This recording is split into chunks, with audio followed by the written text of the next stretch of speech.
Right. We are recording. So, so Summer Chat Series number 2.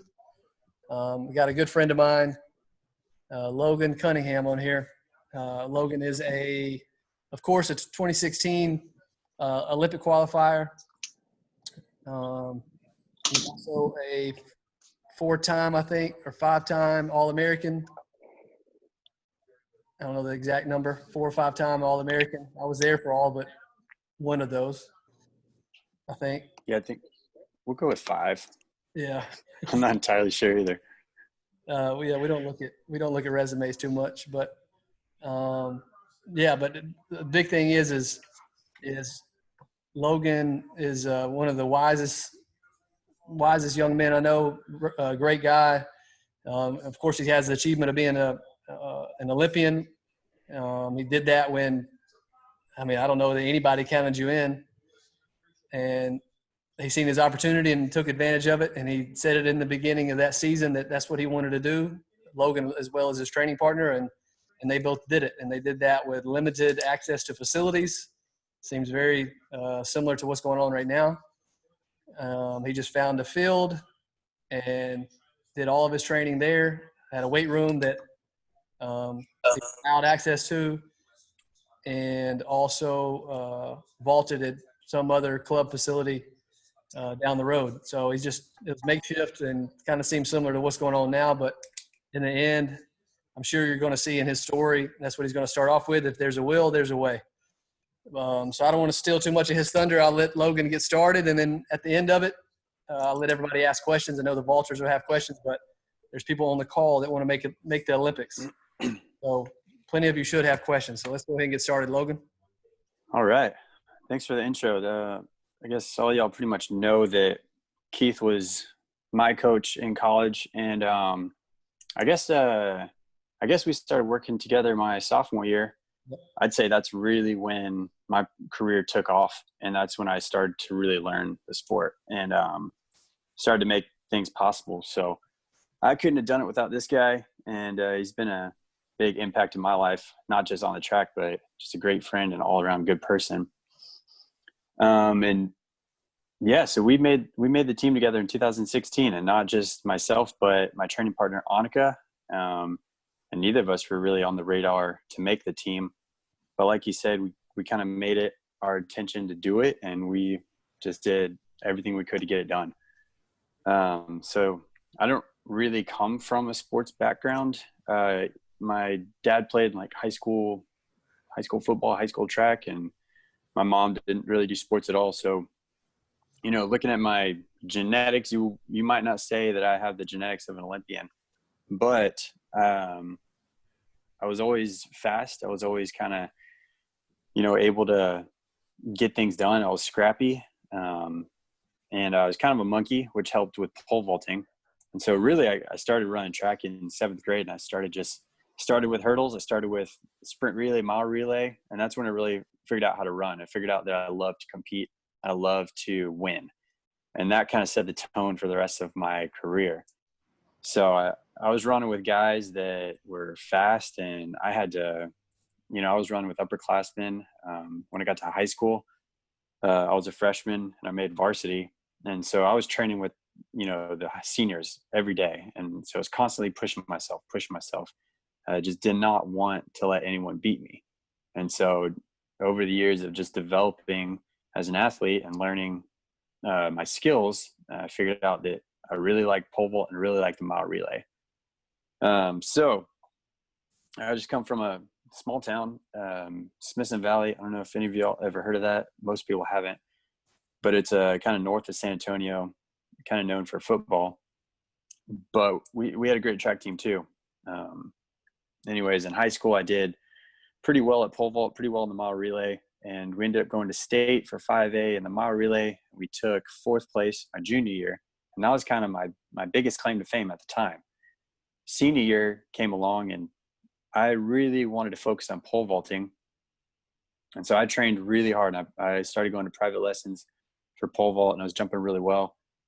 I guess it was a week to 2 weeks before the regional track meet, I totally blew out my hamstring. And my plan I wasn't very smart back then, but my plan was to rest up, rehab it as best as I could. I thought that maybe 16 foot would get me to state. And so my plan was to just run down the runway, take one jump at 16 foot. So I was going to pass and pass and pass until the bar got to 16 foot. Or if there was 3 guys left in, then I would come into competition. So that was my plan. Did not work. As soon as I took off the ground, I just blew it up even more. So I didn't make the bar. I no-highted at regionals. I didn't get to go to state again. And that had been my big goal in high school since I stepped foot on the track day one freshman year. That had been my goal, is to go to state and to win. And that was totally gone. And so that really kind of set me back a little bit and gave me my first real taste of disappointment. And that was pretty tough. But I knew I had a choice to make right then. I could either be done. I could either just kind of cruise through. I had already accepted a scholarship to Texas State, so I could just cruise through and do my thing. Or I could really rehab it and try and jump high freshman year. So that's what I decided to do. So all summer I worked hard. I rehabbed my hamstring. Anyways, I got to Texas State, and my freshman year I was jumping pretty good again. I was supposed to win conference, but I had no-hided. Outdoor conference came around. I took like 5th place, and I was supposed to win it. And so it just seemed like a real bad streak of bad luck, or just didn't seem like things were going my way with sports. So sophomore came around, and the same thing. Freshman year, I felt terrible, felt awful, and I'd kind of spiraled into this. I don't want to say it was like a mental fog. It was like a block, like a mental block. Every time I stepped on the runway, I couldn't focus. I couldn't see clearly. It was like my whole world just went black. I couldn't visualize the jump. I didn't know what I was doing. I didn't know what was happening. I just felt fear. I felt, doubtful. And I talked to my coach at the time, it was Brooklyn, and I told her, like, I'm probably going to quit if things don't really start picking up. I'm not feeling it. I don't like it. I don't think it's really going my way. And but there was still that feeling in me that I felt like this was still what I was supposed to do, even though on paper it sure didn't look like it. So I decided to just get back to ground zero. And I started with my mind. I really got back to, for me, it was also my relationship with God. I just wanted to be thankful. I kind of had an epiphany moment one day, and I said, if I could just be thankful for what I've got, I'll just start with that. Then at least I have that. At least I can show up on the track and work out, do what I love to do, and at least I can be thankful for it. So I just started there, and every day I just woke up and I asked God to help me give it my all on that day, help me do everything I could to prepare well, to run well, to put all my energy into the workout, to leave nothing on the track, or to leave everything on the track, and just be thankful for what I've got, for being alive, being, physically active, being healthy, and being able to do a sport that I really love. So that's when things started to really pick up for me, was that breakthrough moment in my mindset that taught me that it's all about the way that you look at things. And so whatever it is for y'all guys, that's kind of my takeaway, is that breakthrough moment. That became my rock that I started to stand on. And it came at the right moment, because then the next year, Keith came in, and one of the very first things that he told us was, he came into our group, and he had a handful of mustard seeds, and he gave each of us a mustard seed, and we were looking at the mustard seeds like, okay, what is this? And then he read this scripture about how if you have the faith the size of a mustard seed, you can move mountains. And this thing's really small, and it was a good picture of kind of what I'd already been learning. I felt that's the path that I was already on when I'm learning how to mentally approach the vault. And then I realized that now I have a coach that is on board, is on the same page as I am. And that's when things really started to click. So that same year that I had almost quit, I ended up jumping 17 foot for the first time, and I ended up qualifying for national championships. I qualified for regionals. In regionals, I went to Eugene, Oregon. It was pouring down rain, and I jumped, and I ended up jumping 17 foot, and I took the last spot to make it to nationals. At nationals, I ended up jumping 17 foot, and I got 4th place. And so it was kind of just a wake-up call again to show me that you don't have to do incredible things right away. But if you start building a foundation, you know, and start working hard towards it, things can catalyze very fast. Like my PR was 17 foot right at the beginning of the year. By the end of the year, I was opening at 17 foot. 17 foot got me into nationals. 17 foot got me 3rd place or 4th place at nationals. So it was the same bar, but it got me so far. And so the next year was Olympic year, 2012. I made it my goal to try out for the Olympics. That year I jumped 18 foot indoors, which allowed me to train really hard for outdoors. Got to the trials. This was also in Eugene, Oregon. Again, it poured down rain, and pretty much half the field no-heighted. So at that point, you know, things have been going really well for me. And then it was kind of like a roadblock. Like I thought this might've been my big break, and then just hit, you know, everything kind of got shut down. But I realized that I wanted to train for the 2016 Olympics. And so that kind of started a new phase of training for me. In 2016, I set my intentions. I set my goal. In 2012, I set my goal to make the 2016 Olympic team. And at that point, I took a hard look at what do I need to do realistically to make this. I didn't want to fool myself. I didn't want to live in an ideal world. I wanted the hard facts. What am I going to have to do to make this team? I was serious about it. And so that led me down a road of, you know, I worked with Keith. We got stronger in the weight room. We hit a really hard off season. I got faster. I got more agile with my technical side of things. I totally reshaped my jump, which meant pretty much sacrificing my senior year of college and trying to take down some records and all that, because I had to rework everything. So I sacrificed that in order to get onto the path that would ultimately get me to my goal in 4 years.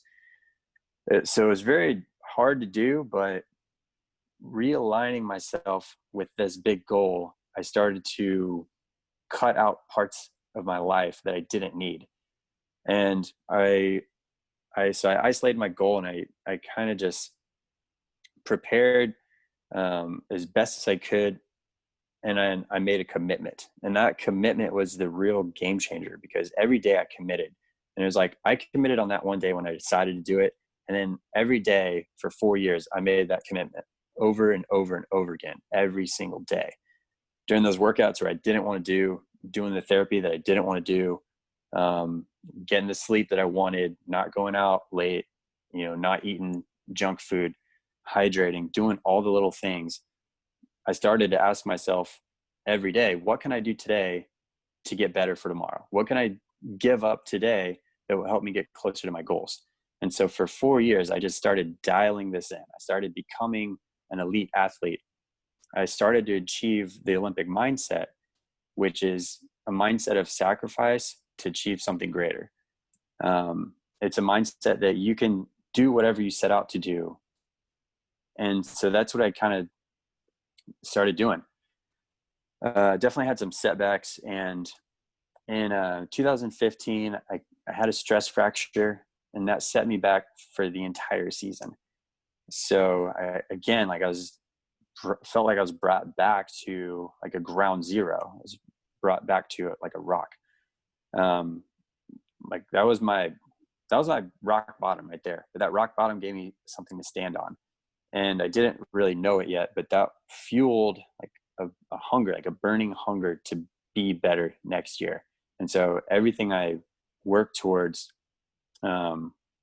through that time where I was hurt, what led me to be better in 2016. So I ended up getting healthy. I rehabbed it.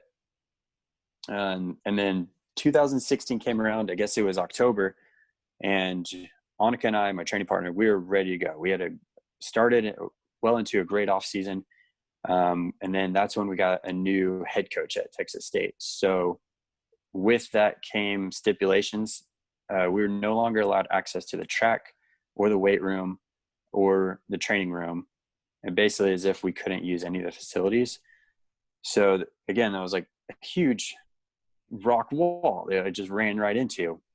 But Annika and I, we kind of talked about it, and we decided, we're still committed. And Keith, we're able to shuffle things around. I was able to jump at Brooklyn's place. And as a group, like as my team, we just decided this is still what we're going to do. So we found a weight room. We're fortunate to go be able to lift in another weight room. We ran on the football field. So I ran on turf all year. We were able to jump at my other coach's facility. So we turned a negative into a positive. And that kind of frustration drove me to, one, just absolutely crush it in the weight room every morning and on the track. And so I saw a lot of physical gains, but it also motivated me internally. There was no way that I was going to not make this team. And at this point, I was too committed. I was too far in. I had overcome too many obstacles to lose faith now. And so as it got closer and closer to time, indoor season came around. I was jumping really well. I went to indoor nationals. My very first jump out of the gate, I kind of hit the pole wrong. I got stood up. I landed in the pit and immediately rolled my ankle real bad.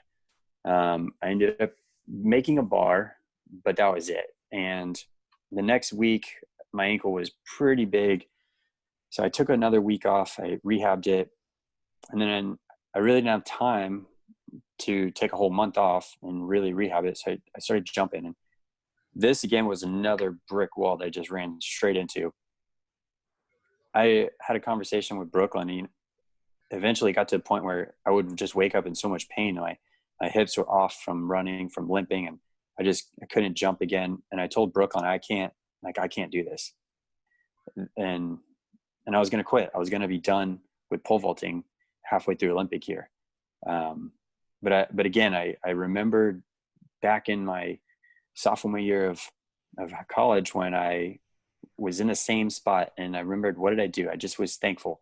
I stuck to my goals. I stuck to what I could do, and I worked through it. And so that's what I committed to doing. I knew that I could still lift, at least the major lifts. I knew that I could do gymnastics, and eventually I could do pole runs. I couldn't necessarily compete every weekend, and I couldn't necessarily train for pole vaulting. But I figured, what the hell?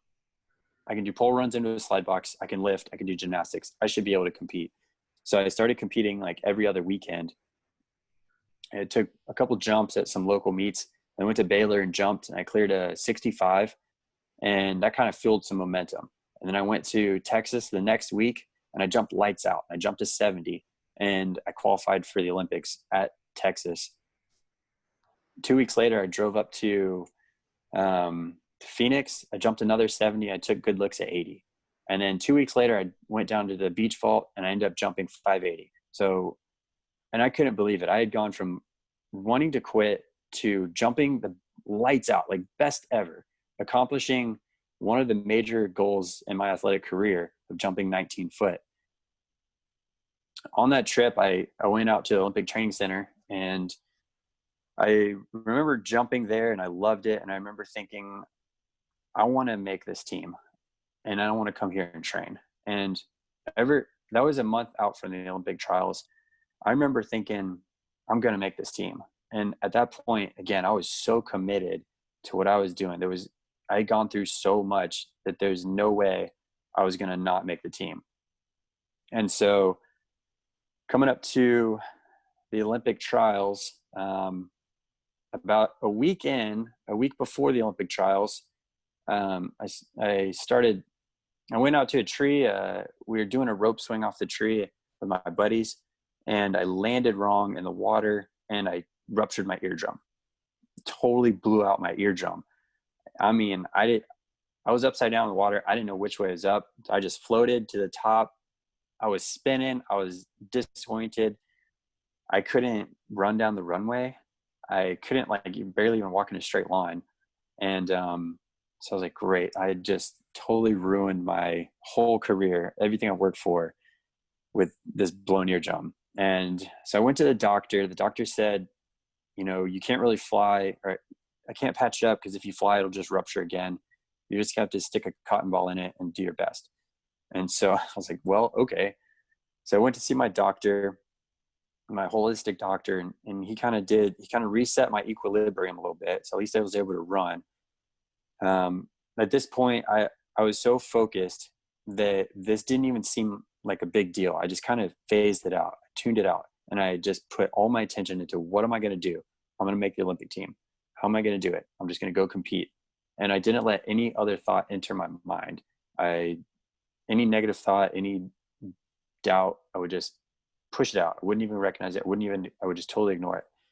And so I got to the trials. I warmed up, did my thing, went to prelims. I was jumping great. I couldn't really hear anything because of my eardrum, but I made finals. And I was just so thankful. I came back to that place after making finals where I was just so thankful. And it really it was like a breath of fresh air. And I realized that this is all I have to do. I just have to show up in 2 days and just be thankful. Back to square one, back to the very start of my journey. When I had nothing else and I was just, that's all I can do is just be thankful. I went all the way back to that point, that pivotal point in my journey. And so I showed up on competition day of finals and I forgot everything else that I needed to do. And I was just so thankful to be there. And I just said, I just want to jump. I just want to give it my all. I want to leave it all on the track. And I just want to be thankful that I'm here. I ended up jumping a 565 on a second attempt. That put me in 4th place. And then I missed at 570 and I was in 4th place. And I remember, seeing, like, after missing the bar, I remember being so devastated. And I realized that I was out of competition and that I did not make the Olympic team.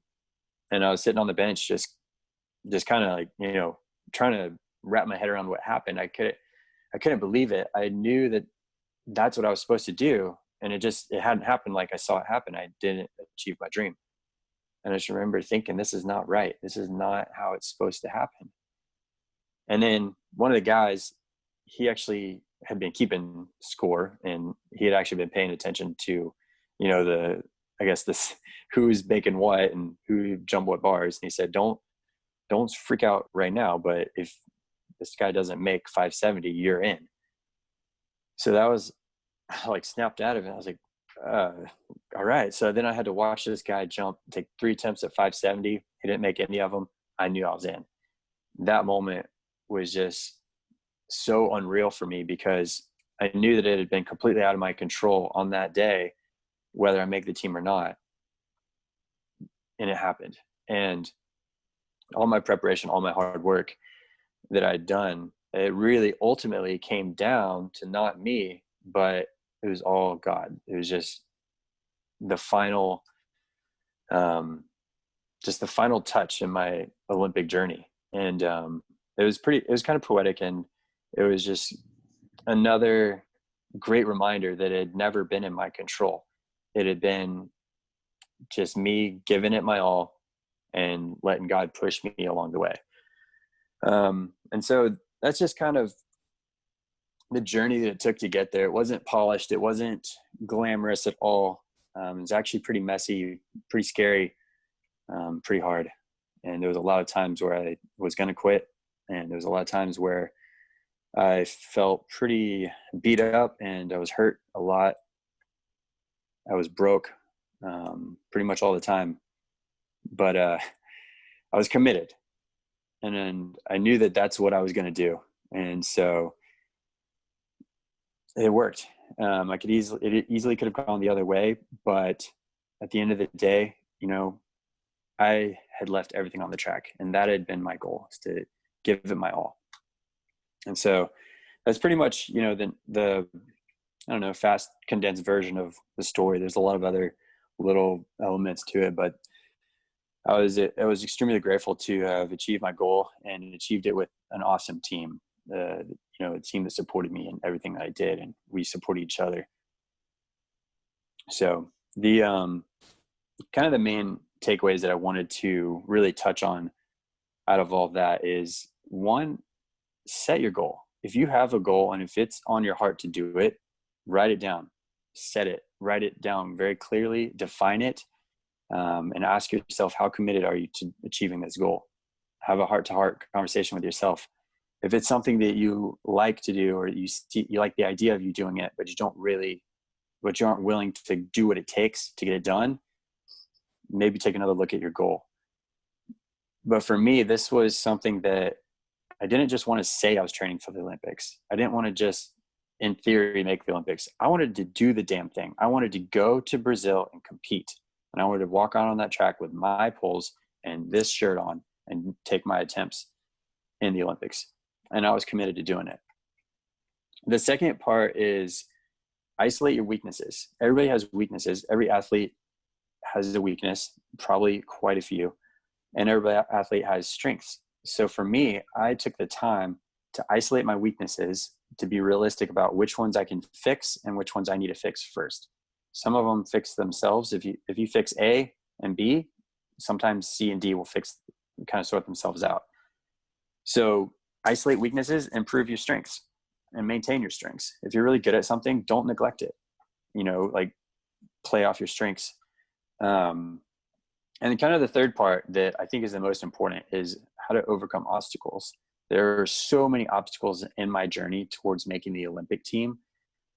I could write a whole book about it. And it's insane to me looking back that I actually made the team, because if you could read all the things that went wrong on that journey, it's incredible. You would think, no way, this guy's going to make the team. A lot of times it seemed like the odds were against me, but I just didn't care. I learned a lot about overcoming obstacles. The first tool I used was my compass. So sort of like an actual compass where you turn it and it directs you north. Once you set your goal and you're committed to your goal, that goal becomes your north. So every decision that you make, you have to orient your compass towards that goal. For example, if you want to make the Olympic team, you want to do this great physical achievement, but yet but you're thinking about going and staying up late. You have to ask yourself, does this align with my goal? If it does, good. If it doesn't, you have to make that decision. How far off will it take me? Am I willing to venture that far off from my goal? That's part of staying focused. For an athlete, especially in track and field, you cannot miss a day. You're always on it. And that's one of the hardest things, is to mentally and psychologically and emotionally be on it every single day, knowing that today I have to do something towards my goal, whether it's resting, whether it's hydrating, or whether it's doing a workout. I've got to work and put in the effort to do it. And that requires focus. It's focused, motivated action. The other thing is making sacrifices. It's kind of like the compass. If you're willing and you're committed, there's going to be a lot of things in your life that you have to weed out. Time, energy. There's going to be hobbies that you can't do. Like I didn't go snowboarding. Obviously I did jump out of a tree, but I definitely should not have done that. So you have to orient yourself and be willing to make a sacrifice. And then kind of the last thing is preparation. I think for me, the main reason I made this team is because I prepared well. And so that even when things went wrong, I did have a base to where I was supported.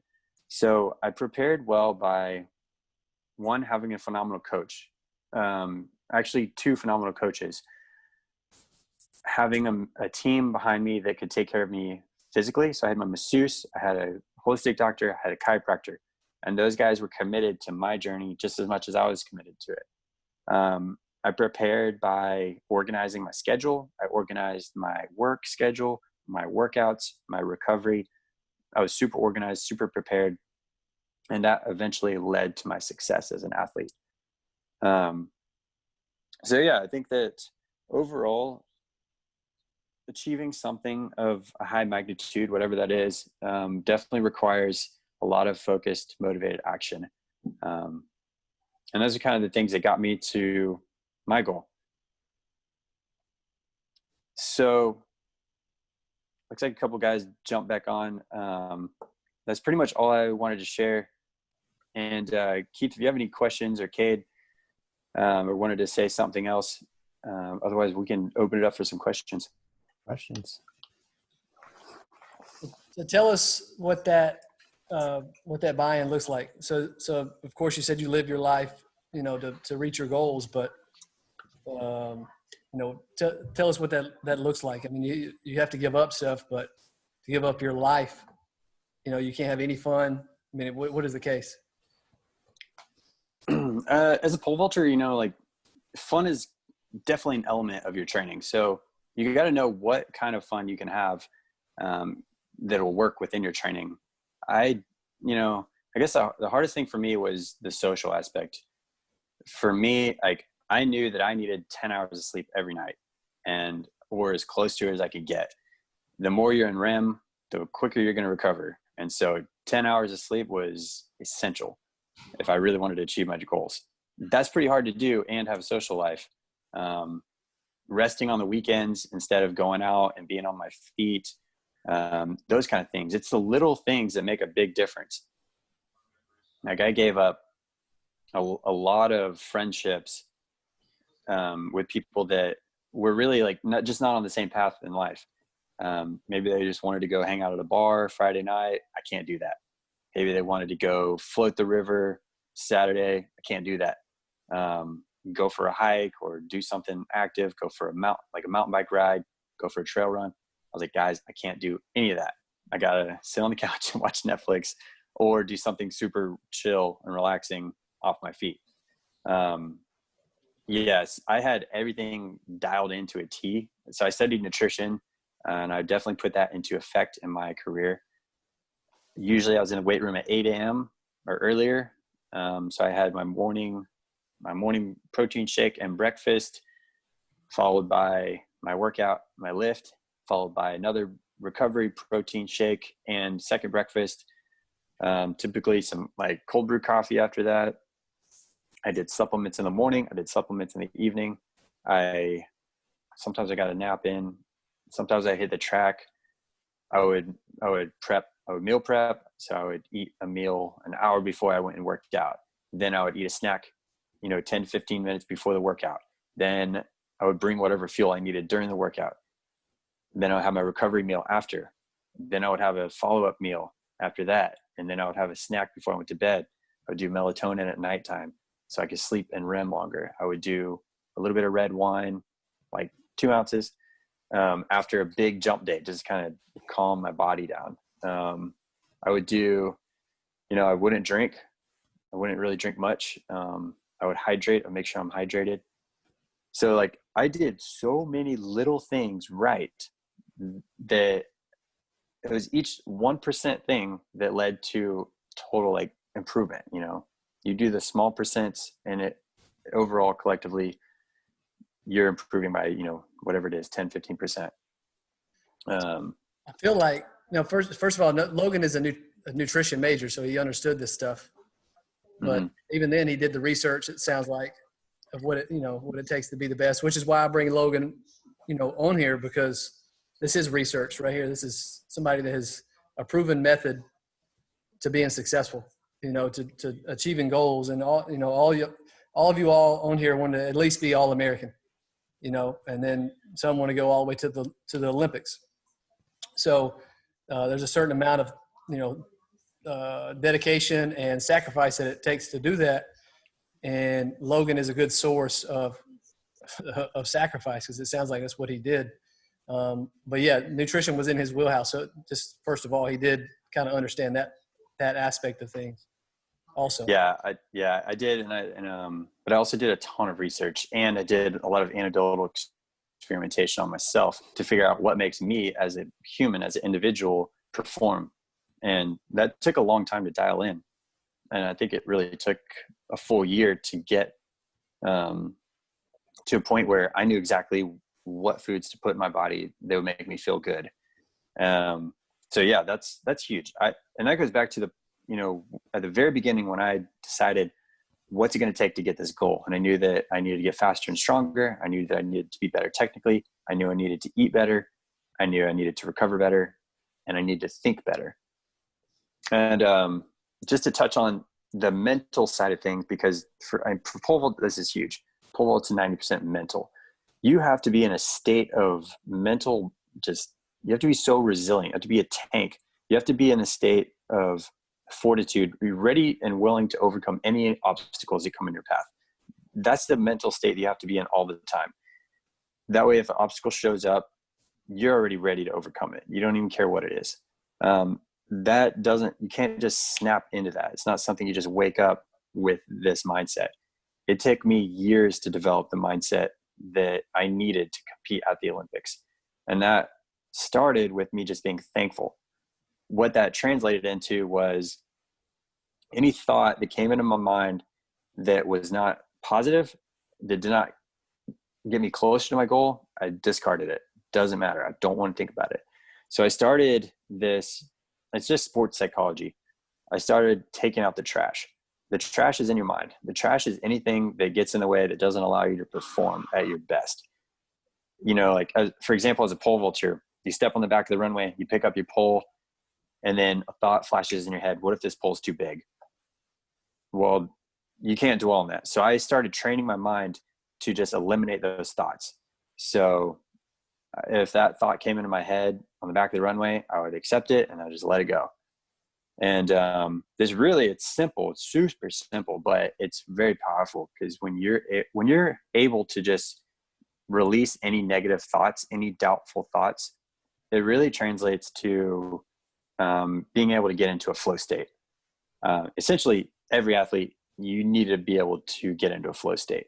That's what everybody strives for. That's what all the best athletes are able to do. And that's why they compete at a high level. For me, a lot of that was meditation. So I would do a lot of yoga.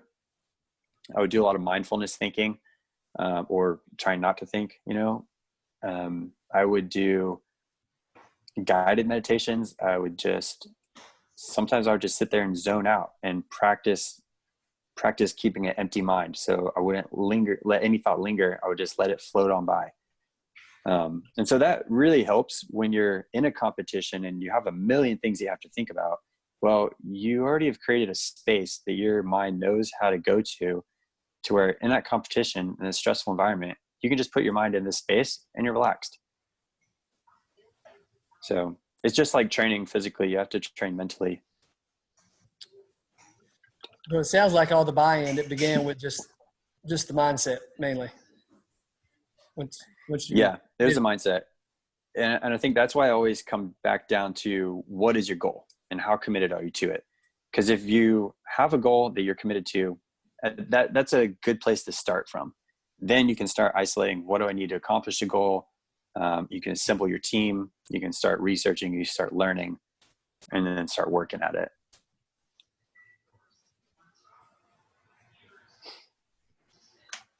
Good stuff. Cade, you got a question or anything to follow up? Well, I'll highlight on the friendship side of things, because I was there post Olympic career, and the one thing that I really highlight with anybody that's trying to achieve that type of goal, it's a sacrifice even after that. It's a sacrifice, just seeing, the type of people when they ask him, or, oh, you're an Olympian.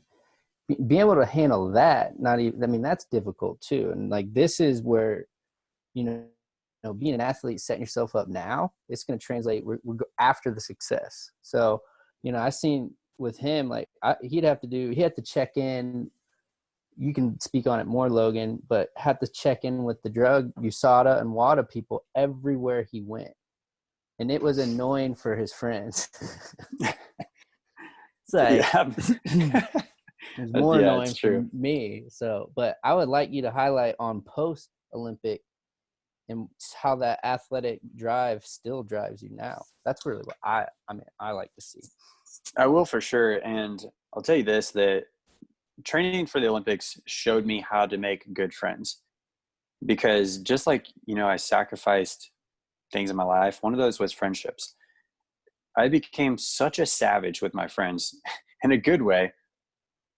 If I was hanging out with somebody and they started to talk negatively, or they're just complaining all the time, I severed that friendship. I cannot hang out with people like that, because I was so dedicated to making my goal. I didn't want any negativity in my life. And so I just started really just shunning negativity. Like, and I think any athlete that's serious about it, they naturally do that. You just kind of like, you don't like it. You don't want to be around negativity. I cannot stand, and I don't want anybody projecting that onto me. So I really start putting up big defense mechanisms against any kind of negativity or just complaining in general. And that allowed me to see through people and see what are you doing as a person? Like, I know my intention. What's your intention? If it doesn't align with mine, we really can't be friends. So maybe we could be acquaintances, but at that point in my life, I couldn't even have that. Now it translates to, I want to hang out with people that make me a better person. I want to hang out with people that align with my goals. And so, as Cade was saying, I mean, it's the Olympic mindset of success, of excellence, and it's worth whatever the cost. The cost of that is elevating yourself to a higher level. Like, I'm not willing to associate with people that are doing things that I don't believe in. And that doesn't say I'm judgmental towards people, or it doesn't mean that I won't talk to them. It's just that I'm never going to share the deeper parts of my life with people like that.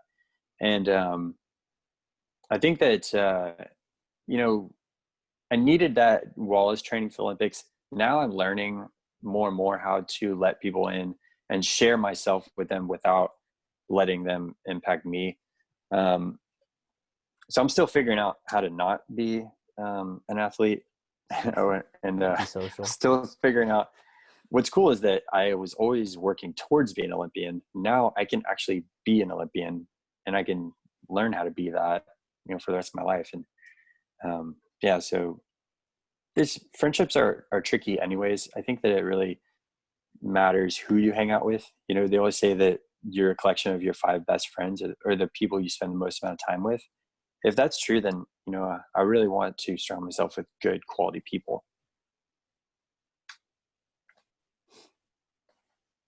That kind of answer that question, Cade. Yeah. Well, the last point that I want to make for all these guys is, like, I'll say this about Logan, just from like I said, outsider looking in. What he does more exceptional than I've seen when I've, like one of our other really good friends, Cale Simmons, who was your roommate at the Olympics. Mm-hmm. So he's one of our best friends and somebody that we are very, very close with. And both the one thing, and, background with me, I've worked with Olympians, I worked with Paralympians, worked at the Olympic Training Center, worked for physical therapy with all sorts of different backgrounds. The one thing I know about every Olympian, every successful Olympian at least, where they have that success continuing in their career, they are extremely good at planning to the T. Like, I'm talking detail oriented. It's not perfectionism. Perfectionism is a different concept. You can get caught in paralysis by analysis. You have to be so dedicated to making your 12-week plan. I mean, these guys are going out for 2-year plans. That's the one highlight. If you're going to be an Olympian, you're going to be at that level. You got to be thinking in these big blocks, and you got to really break it down, and you got to know you better than anybody, because every one of these Olympians is breaking their own training down better than any of their coaches. Like, I'm a trainer. Part of my job is to really just mitigate them and make sure that they don't go too crazy. Like, just stay right here. So my biggest thing is be meticulous about your own personal training. Like, be so to the T, so invested on that, because I've seen that with all these different athletes. And then it's the biggest takeaway just from my observations. And that's something Logan does very well. He is a nutritionist, so he does go a little overboard on that. But hey, whatever. For sure. You gotta stick to your strengths too. So hey, that's exactly right. No, you're so right about that. I mean, one of the first lessons I learned in my journey was that nobody cares about you or your success, and especially your competitors. They could care less if you make your goal or not. In fact, they probably would love it if you don't make it. So that's the hard reality that I came to terms with, is nobody cares about your goals. Nobody cares. You have to be your own best cheerleader. You have to take control of your goal, because nobody's going to do it for you. You have to take ownership. When you start doing that, then you'll see some big changes, because I mean, you can ask Keith. I had a massive schedule on, and I tacked it onto his wall. He probably hated it, but I had every track meet marked out for the whole entire year. And I would update it every day. I would talk to him about it. That way we had perfect communication. He could sit at his desk while he's writing my workouts and look at the schedule and know that I'm going to be competing at these dates. I mean, I had it, you're right, Kate. I had it scheduled to a T. I knew exactly when I was going to be competing. I knew when I was going to be training. I knew when I was going to be resting. And I knew that, you know, nobody cared except for me and my team, of course. But outside of that, you know, people could care less about your success. So, and I don't mean that in a negative way, but that's just the reality of it. People are absorbed with their own thing. Who's the sports manager? Is it Paul? Yeah. Paul. And that's the biggest thing I would say for you, you know, like, cause you're coaching, right? I mean, you can't do anything. That's like, I'm a sports management guy. Like, that's my background. It's, you know, the exact same thing. And that's something that I've seen a big takeaway with guys like you, where you know, like you say, sports, there's no sports right now. This is sports communication. This is what I've learned from sports and have been able to translate it. So that's always my big takeaway. That's what I always learned from Logan. We're a team.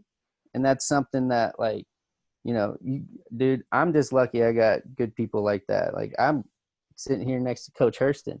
Like, I mean, virtually. So that's big to me. That's huge. And like I said, I just want to say thank you for letting me sit in for all this. And and for you as well. Thank you for doing all that.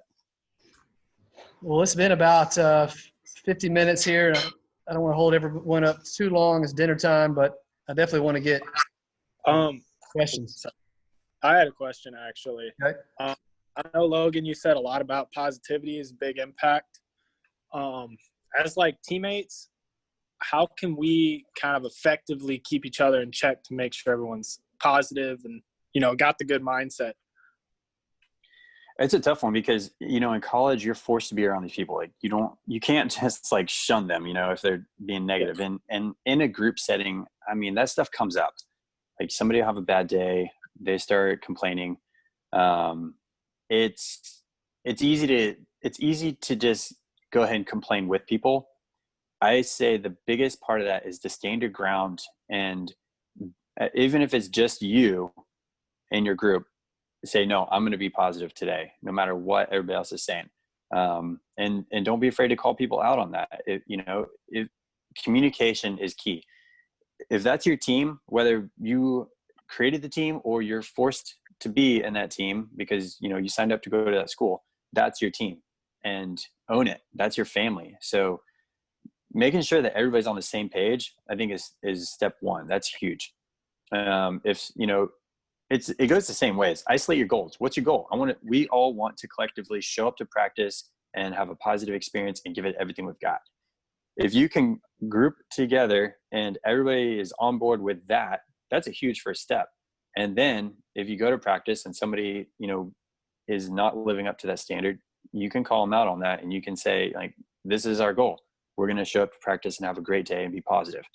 And I think that's huge. Just setting your intentions, not just individually, but setting your intention as a group, as a team. Okay. How do you continue to stay positive, both in like your spirits and faith, when you do hit those setbacks and injuries that kind of push you back a little bit? That's a tough one because I honestly don't think I would have made the team if it wasn't for my faith. And I know that not everybody shares that, and maybe it's not your belief in God, or, you know, everybody views spirituality differently. But that was always my rock. And that allowed me to trust in something outside of myself. That way, when I messed up, I knew that it's okay because something else is going to fix it or help me. And belief in a greater good. You know, to me, that was God. Belief that there's a plan for my life, that it's a good plan, that whatever I want, that I'm working towards, there's a God out there that's also working towards that. If things don't work out, that it's only because that's the plan. So whenever I hit these walls, I hit these setbacks, I would always come back to that of, you know, really, yeah, I'll take some tacos. Relinquishing control, knowing that it's not in my control. At the end of the day, it's not in my control. Even though I just talked on doing everything you can, like you do your part and let the universe do the universe's part. If that kind of makes sense. I would also, as far as the positivity side of things, practice. It takes a lot of practice to maintain that much positivity when, you know, the shit really hits the fan. Don't get me wrong that I was perfect at it. I'm still not perfect at it. There's some days when I don't, you know, I'm just not positive. I don't maintain that positive attitude. But I always try and come back to it. Once I realize, you know what, I'm not doing the best I can mentally to be positive right now, I try and get back to that place. So there's plenty of times where I lost it at practice. There's plenty of times where I hit a wall and I was just so frustrated, so angry, and, you know, I blew up. But I always would try and come back and learn from it. That way the next time I was better. So it all comes back to, like, this is not an overnight thing. This took me 6 years to do, and I'm still working on parts of this. It's going to take a while, but you can develop the skills and grow. Like, it's always a growth. Good stuff.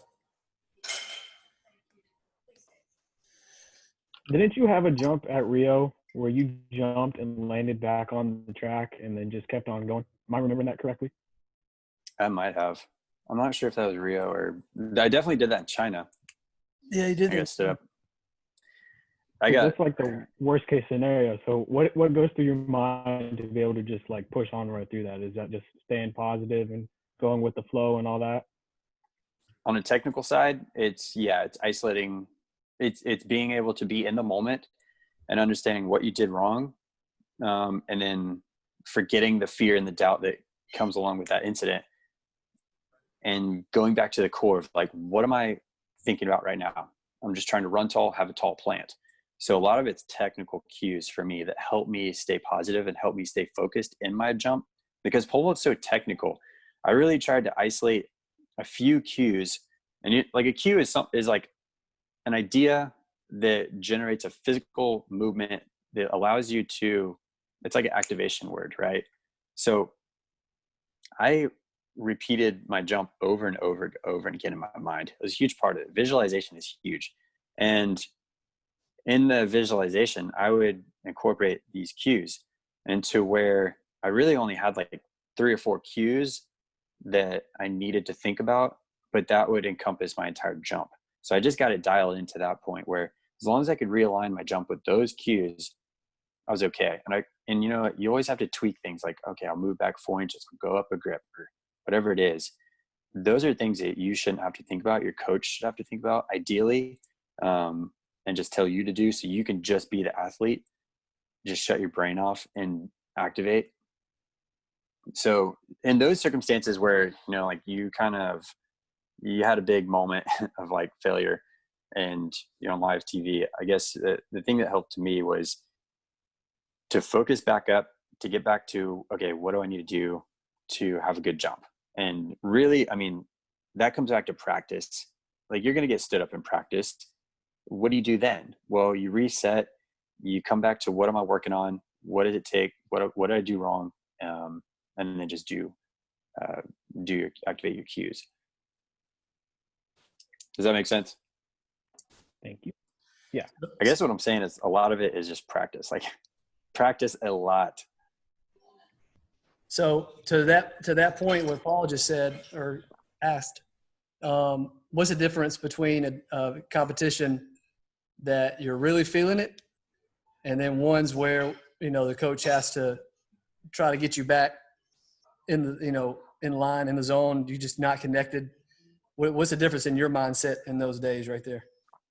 I think preparation is huge. I mean, I really only felt prepared for maybe 1 or 2 national championships, and those are the ones that I did the best at.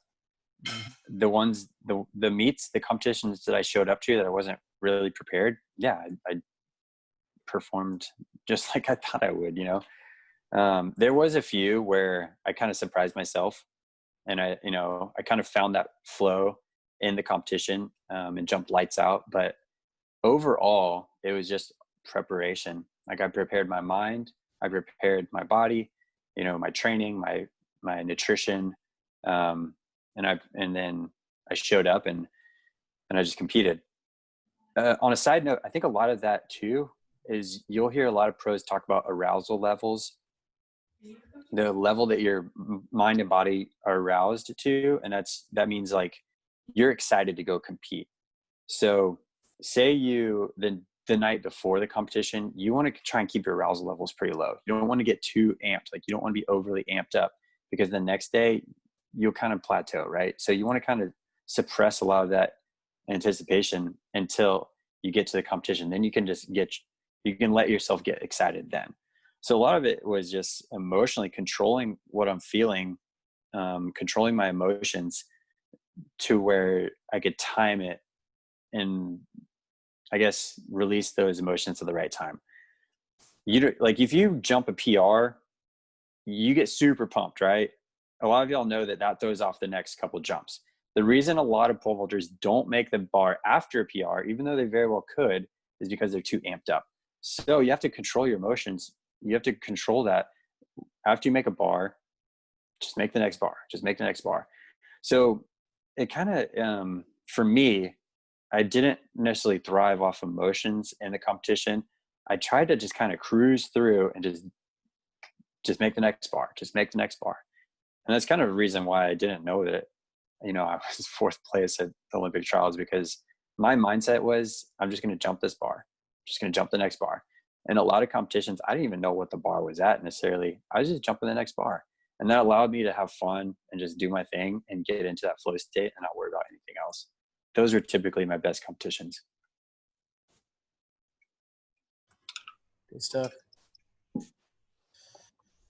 Any other questions? I know half the people on the call or some of the people on the call are horizontal jumpers, but still, a lot of this you see is about preparation and mindset. So any questions that y'all may have?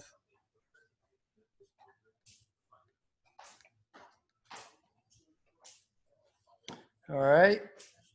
So we'll wrap it up with that. Logan, we appreciate you being on today. As y'all see, Logan is super wise. And what I would like to say about Logan is he was ahead of his years, I would say. I mean, he had a great time in college. He had fun, but you could always tell he was different. He just had he just knew what he wanted to do. Or when he did figure out what he wanted to do, then he went after it 100%. And I think that's what sets the great people apart. They're willing to sacrifice, and you can tell Logan is telling you how he felt at certain competitions and what happened in this situation. He remembers it all, and that's because he was intentional and in the moment at all times. And I don't remember. I mean, I've been around Logan a lot, hanging out just at the house. Logan never really shuts his mind off, just like deliberately, unless it's like meditation, like we talked about. He don't sit in front of the TV. He don't get on games and just turn his mind off. He's always improving himself. He's always taking advantage of every minute of every day. He was always like that. I try to be like that in a lot of ways, like Logan is. So I've learned a lot from Logan, and I hope you guys have learned it too. But Logan is super helpful, a lot of information. So Logan, if you would, type your email down in the chat and just put it for everyone. And maybe if you guys got some other questions later on, more personal things or whatever, or think of something later, I'm sure Logan would help you out and give you some advice. So, okay. All right.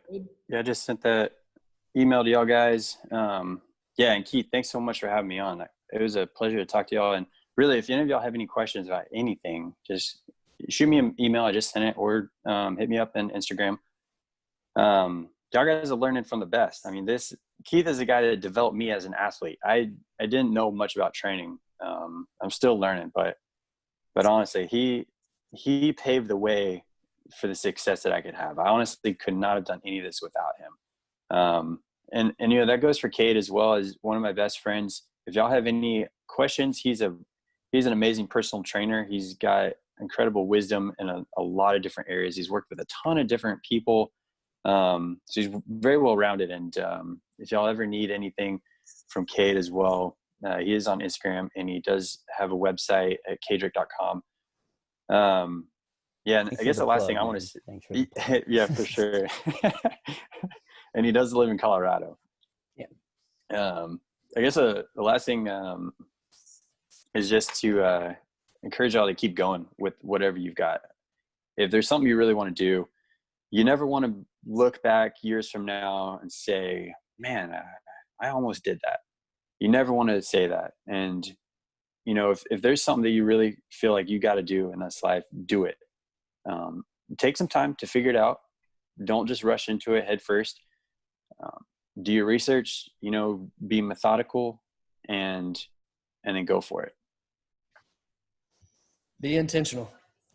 Exactly.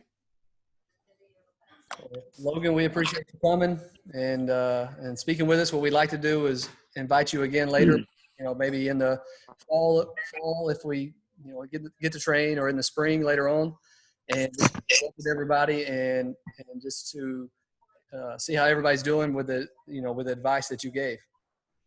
Perfect. That sounds good. Yeah, I expect to hear good things.